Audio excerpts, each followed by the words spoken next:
Kitty Telugu కథలకు స్వాగతం. అందరికీ నమస్కారం అండి. కథలోకి వెళ్లే ముందు మీరు నా ఛానల్ని కొత్తగా చూస్తున్నట్లయితే సబ్స్క్రైబ్ చేసుకొని సపోర్ట్ చేయగలరని ఆశిస్తున్నానండి. సబ్స్క్రైబ్ చేసుకోరు ప్లీజ్. ఇక కథలోకి వెళ్దామండి. నేను ఈ కథను నమస్తే తెలంగాణ బతుకమ్మ పత్రిక నుంచి తీసుకున్నానండి. కథ పేరు మానవత్వపు మొలకలు. రచయిత సింగరాజు శ్రీనివాసరావు. ఇక కథలోకి వెళ్దామండి. వయసు మీద పడటంతో కృష్ణదాసును ఉద్యోగానికి స్వస్తి చెప్పమన్నారు కంపెనీ వారు. చేసేది లేక వాళ్ళు ఇచ్చిన 10 లక్షల ప్రావిడెంట్ ఫండ్ గ్రాట్యుటీలను తీసుకువచ్చి కొడుకు చేతిలో పెట్టాడు. తండ్రి మంచితనానికి పొంగిపోయాడు శ్రీపాద. తనకు వచ్చే 5,000 పింఛను కూడా కొడుకు చేతిలో పెట్టి కాలం వెళ్ళదీసుకొస్తున్నాడు. అలా జరిగిపోతున్న అతని జీవితం ఉన్నపలంగా కుదుపులకు లోనైంది. చూడండి, ఆమె గుండె చుట్టూ ఉన్న కండరాలు బలహీనపడ్డాయి. అంతేకాక రక్తనాళాలలో 2 బ్లాకులు కూడా ఏర్పడ్డాయి. ఆమెకు వెంటనే బైపాస్ చేయాలి.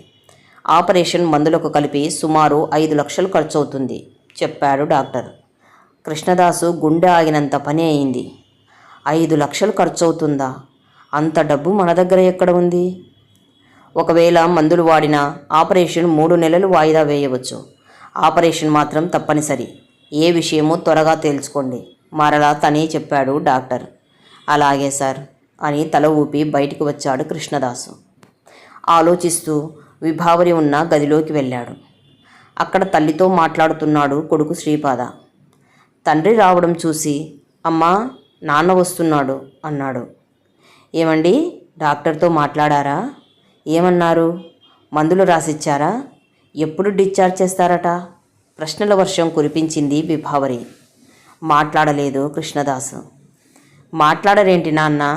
సమస్య చిన్నదేనా అడిగాడు శ్రీపాద. గుండె కండరాలు దెబ్బతిన్నాయట. 2 బ్లాకులు కూడా ఉన్నాయట. ప్రస్తుతానికి మందులు ఇస్తానన్నారు చెప్పాడు కృష్ణదాసు. సరే నాన్న, ప్రస్తుతానికి మందులు రాయించుకుందాం. తగ్గకపోతే అప్పుడు చూద్దాం అన్నాడు శ్రీపాద. అయితే వెళ్ళి మందులు రాయించుకురండి. ఈరోజే ఇంటికి వెళ్ళిపోదాం అని లేచి కూర్చుంది విభావరి. తొందరపడకు విభా, రాత్రికి డాక్టర్తో వివరంగా మాట్లాడి మందులు తీసుకుని రేపు వెళ్దాం అని బయటికి వచ్చాడు కృష్ణదాసు. ఇంటికి వచ్చాక ఆపరేషన్ విషయం అందరికీ చెప్పాడు కృష్ణదాసు. ఆ మాట విని కృంగిపోయింది విభావరి. విషయాన్ని విని కూడా మౌనంగా ఉన్నాడు శ్రీపాద. వారం గడిచిపోయినా కొడుకు నుంచి ఎటువంటి స్పందన రాలేదు. డబ్బు కోసం ప్రయత్నం చేస్తున్నాడా, లేక తనకు సంబంధం లేదని సర్దుకున్నాడా అర్థం కావడం లేదు కృష్ణదాసుకు. 3 నెలలలోపు ఆపరేషన్ జరగకపోతే ప్రాణానికి ప్రమాదం అన్నారు డాక్టర్. ఆ లోపుగా 5 లక్షలు ఎక్కడ తేవాలి? ఆలోచనలతో కాలం వృధా చేసే కంటే విషయం అడిగి తేల్చుకుంటే పోతుంది కదా అనుకుని శ్రీపాద గదికి బయలుదేరాడు. గది గుమ్మం దగ్గరికి రాగానే లోపల నుంచి ఏవో మాటలు పెద్దగా వినిపిస్తున్నాయి. అక్కడే ఆగిపోయాడు. అది కాదు మిహితా, అమ్మకు వైద్యం చేయకపోతే ఆమె ప్రాణానికి ప్రమాదం అన్నారు. బ్యాంకు నుంచి డబ్బు తీసి నాన్నకు ఇస్తాను, నువ్వు అడ్డు చెప్పకు. ఏంటి చేయించేది? ఈ వయసులో ఆమెకు బైపాస్ అవసరమా? 60 సంవత్సరాలు పైగా బతికింది, చాలదా? పిల్ల పెళ్లి కోసం దాచిన డబ్బులు తీస్తే దాని పెళ్ళి ఎలా చేస్తారు? ఇప్పటికే ఇంటి మీద అప్పు ఇంకా 20 లక్షలు మిగిలి ఉంది. ఇవన్నీ ఆలోచించారా మీరు? నువ్వు చెప్పింది నిజమే, కానీ తను మా అమ్మ. ఆవిడ ఆరోగ్యం అలా ఉంటే గోడ్ హెల్. రేపో మాపో పోయే వాళ్ళ గురించి కాదు, మన గురించి, మన భవిష్యత్తు గురించి ఆలోచించుకోవాలి. అయినా నాకు తెలియకడుగుతాను, అత్తయ్య గారి బాగోగులు చూసుకోవడానికి మామయ్య గారు ఇంకా బతికే ఉన్నారు కదా. ఇక మీకెందుకు అంతారాటం? మీ భార్యాపిల్లల గురించి ఆలోచించండి చాలు అన్న మిహిత మాటలు కృష్ణదాసు గుండెను శూలాల్లా తాకాయి. అవును, నేను బతికి ఉన్నాను కదా, మరి నేనెందుకు నా కొడుకును దేవిరించాలి? కానీ ఏం చేయను? రిటైర్ అయినప్పుడు వచ్చిన 10 లక్షలు కొడుకు చేతులలో పోశాను. ఇప్పుడు అవి ఉండి ఉంటే విభావరి వైద్యానికి వాడి ఉండేవాణ్ణి అనుకున్న అతని కళ్ళు చెమర్చాయి. ఇక అక్కడ ఉండబుద్ధి కాలేదు. తిరిగి వెనక్కి వచ్చి కుర్చీలో కూలబడ్డాడు. అతని మస్తిష్కంలో ఆలోచనలు సాలెగూడు వలలా అల్లుకుంటున్నాయి. ఏమండి, శ్రీపాద ఏమన్నాడు? డబ్బు లేదన్నాడు కదూ? పక్కన కూర్చున్న భర్తను అడిగింది విభావరి. మాట్లాడలేదు కృష్ణదాసు. నాకు తెలుసండి, మొన్న మిహిత పక్కింటి ఆవిడతో అంటుంటే నాకు వినిపించిందండి. నేను అక్కడ లేనని అన్నదో లేక నేను వినాలని అన్నదో నాకు తెలియదు. చావుకు దగ్గర పడ్డ వాళ్ళ కోసం ఉన్న ఆస్తులు అమ్మలేనని మిహితతో అన్నాడట శ్రీపాద. అందుకే నాకు ఆపరేషన్ వద్దండి, బతికినన్ని రోజులు బతుకుతాను. జన్మనిచ్చినందుకు అంత తిండి మన మొహాన వేస్తున్నారు, అది చాలు. వెక్కి వెక్కి ఏడుస్తున్నది విభావరి. నేనింకా బతికే ఉన్నాను విభా, నేను బతికి ఉన్నంతకాలం నువ్వు బతికే ఉండాలి. నిన్ను బతికించుకుంటాను. కృష్ణదాసులో ఆవేశం. ఎక్కడి నుండి తెస్తారో అంత డబ్బు? ఆవేశపడి తొందరలో ఏ నిర్ణయం తీసుకోకండి, భర్తకు సర్ది చెప్పబోయింది. ఇప్పటికే ఆలస్యమైంది విభా. మబ్బును నమ్ముకుని ముంతను పగులగొట్టుకున్నాను. చేతిలో ఉన్న డబ్బును వీడికి ఇచ్చి పెద్ద తప్పు చేశాను. అవసాన దశలో చేతిలో ఉంచుకోవలసిన సొమ్మును బిడ్డను నమ్మి ఇచ్చి ఇప్పుడు ఏమీ లేని బికారినయ్యాను.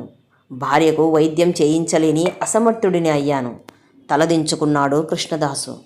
అంత మాట అనకండి. నా ఆయువు అంతవరకే అయినప్పుడు మీరు మాత్రం ఏం చేస్తారు? మీ చెంతన ఉంటే చాలు, నా రోగం అదే తగ్గిపోతుంది అంటున్న విభావరిని దగ్గరికి తీసుకుని, విభా దిగులు పడకు, నేను ఇంకొకసారి శ్రీపాద వద్దకు వెళ్ళి వస్తాను అని కొడుకు గదికి వెళ్ళాడు కృష్ణదాసు. శ్రీ, చెప్పండి నాన్న. మీ అమ్మకు ఆపరేషన్ చేయించాలి. నా డబ్బు నాకు తిరిగి ఇస్తే నా తిప్పలేవో నేను పడతాను. ఆ డబ్బులు ఇల్లు కట్టేటప్పుడు ఖర్చు చేశాను, అది నాకు అనవసరం. నా డబ్బు రేపటిలోగా తెచ్చి ఇవ్వు, మా దారి మేము చూసుకుంటాం. మీరు 10 లక్షలు ఇచ్చారు కాబట్టి ఉన్నంతకాలం ఇక్కడే ఉండవచ్చు, నేను వద్దనను. అంతేకాని ఆ డబ్బు తిరిగి ఇచ్చే ప్రసక్తే లేదు, ఖరాఖండిగా చెప్పాడు శ్రీపాద. ఆ మాటలకు ఒక్కసారిగా కంగు తిన్నాడు కృష్ణదాసు. కొడుకును నమ్మి ఎంత తప్పు చేశాడో అర్థమైంది. దాని బతుకు ఎవరికీ అక్కరలేకపోయినా నాకు కావాలి. నేను బతికుండగా నా భార్య వైద్యం అందక మరణించకూడదు. అడుక్కు తినైనా నా భార్యకు ఆపరేషన్ చేయిస్తాను. తల్లి ప్రాణానికి డబ్బుకు ముడిపెట్టే నీలాంటి కొడుకు ఉన్నా లేనట్టేరా. నిన్ను నమ్మి చేతిలో ఉన్న డబ్బును నీకిచ్చాను. అందరూ చెప్పారు డబ్బులు పొరపాటుగా కూడా చేయి జార్చుకోవద్దని. నేను వినలేదురా, నిన్ను నమ్మాను. నా మీద కంటే నీ మీదే ఎక్కువ నమ్మకం పెట్టుకున్నాను.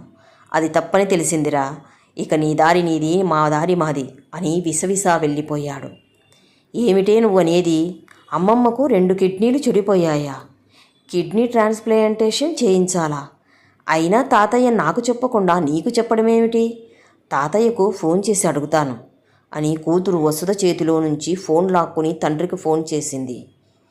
నాన్న, అమ్మకు అంత జబ్బు చేస్తే నాకు చెప్పకుండా వసుధకు చెప్పడమేమిటి? అసలేమైంది అమ్మకు? ఏడుస్తూ అడిగింది మిహిత. అవునమ్మా, అమ్మకు మూత్రపిండాలు పనిచేయడం లేదటమ్మా. అందుకే కిడ్నీ ట్రాన్స్ప్లాంటేషన్ చేయాలని చెప్పారు. కిడ్నీ దాతను కూడా వారే వెతికి పెడతారట. సుమారు 10 లక్షల వరకు ఖర్చవుతుంది అని చెప్పారు. ఇప్పుడే అమ్మను తీసుకువచ్చి ఆసుపత్రిలో చేర్చాను. ఆడపిల్ల మీద భారం వేయకూడదని నా ప్రయత్నాలు నేను చేసుకుంటున్నాను. నేనింకా బతికే ఉన్నాను కదమ్మా, అందుకే దాని భారాన్ని నేనే మోయాలనుకున్నాను అన్నాడు భాస్కర్రావు. అమ్మకు అంత కష్టం వచ్చినప్పుడు నాకు చెప్పకపోగా నేనింకా బతికే ఉన్నాను, ఆమె భారం నాదే అంటారా? నేను మీ కూతుర్ని కానా? నాకు బాధ్యత లేదా? మీకు నేను తప్ప ఎవరున్నారు నాన్న? మీ ఆర్థిక స్తోమత నాకు తెలుసు. డబ్బును సర్దుబాటు చేస్తాను. ఇప్పుడే బ్యాంకుకి వెళ్ళి ఖాతాలో ఉన్న 5 లక్షలు డ్రా చేసుకుని వస్తాను. మీరు అమ్మను తీసుకుని ఆసుపత్రికి వచ్చేయండి. నాకు ఆసుపత్రి అడ్రస్ పంపండి చెప్పింది మిహిత. వద్దమ్మా, మీ డబ్బుతో నా భార్యకు వైద్యం చేయించలేను.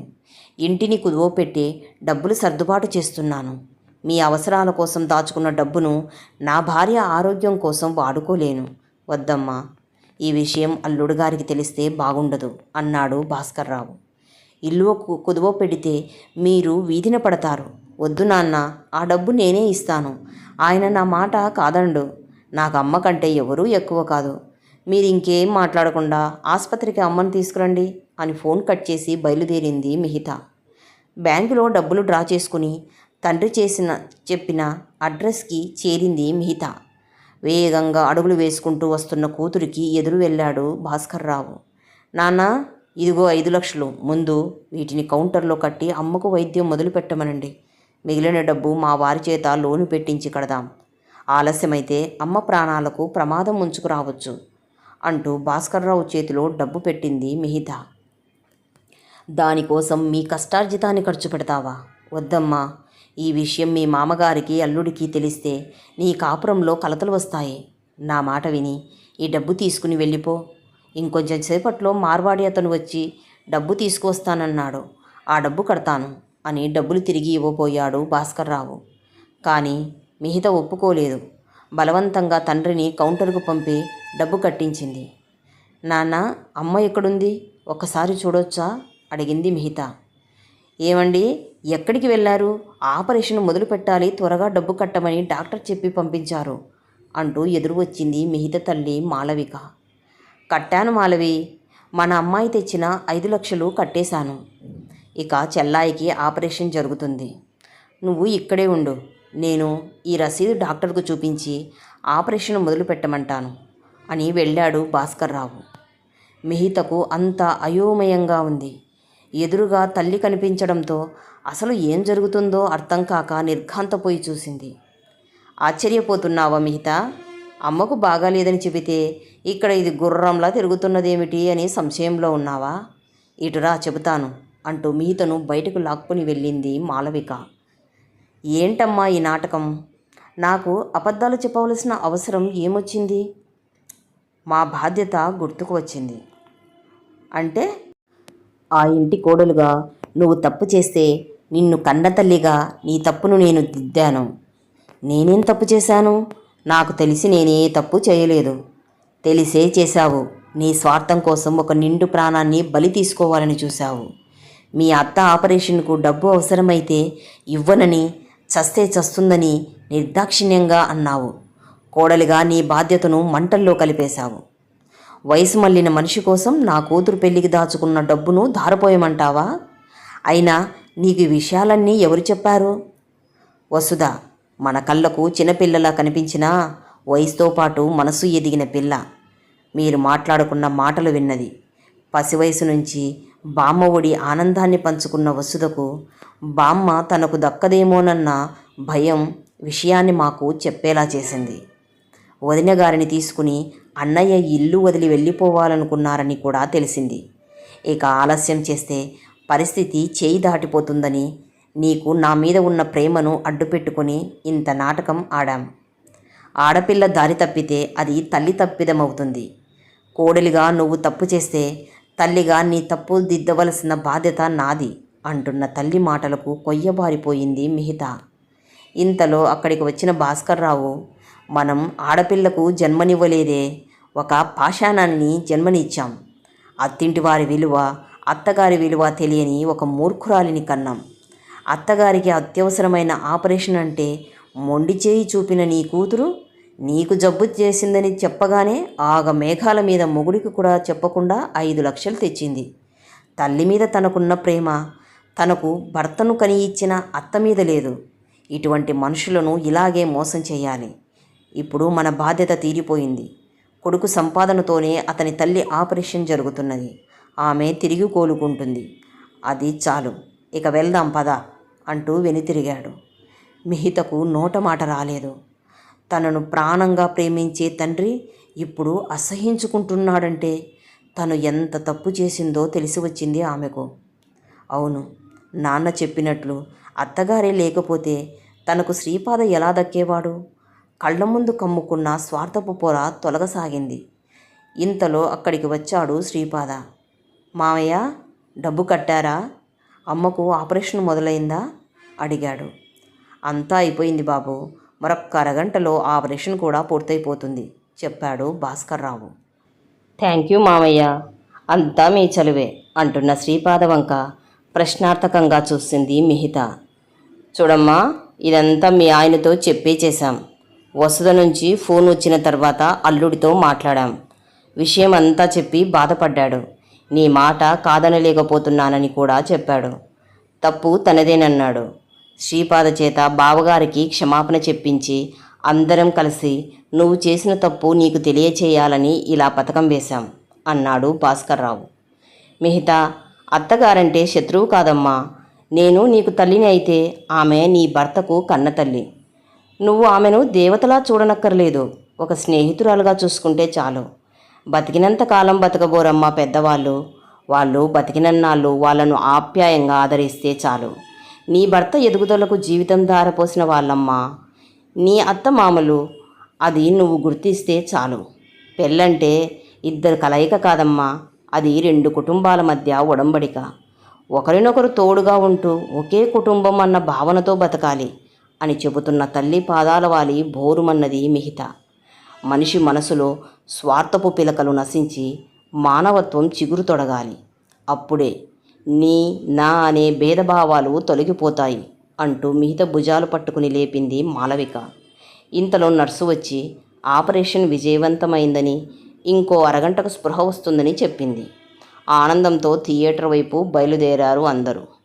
థియేటర్ ఎదుట నిలబడి ఉన్న మామగారి కాళ్ల మీద పడింది మిహిత. క్షమించండి మామయ్య అంటూ ఇదేమిటన్నట్లు వాళ్ళ వైపు చూశాడు కృష్ణదాసు. బావగారు, ఇక మిహిత మా అమ్మాయిలా కాదు, మీ కోడలిలా ఉంటుంది అన్నాడు భాస్కర్రావు. మనసులో స్వార్థం నశించి మానవత్వం మొలకలు చిగురులు వేస్తే ప్రతి కుటుంబము గంజాయి మొక్కలు లేని తులసివనమే కదా అనుకుంటూ మిహితను పైకి లేవదీశాడు కృష్ణదాసు. కథ సమాప్తమండి. మీకు ఈ కథ నచ్చిందని అనుకుంటున్నాను. మీకు ఈ వీడియో కనుక నచ్చినట్లయితే లైక్ చేయండి, షేర్ చేయండి, సబ్స్క్రైబ్ చేయండి. Thank you for watching.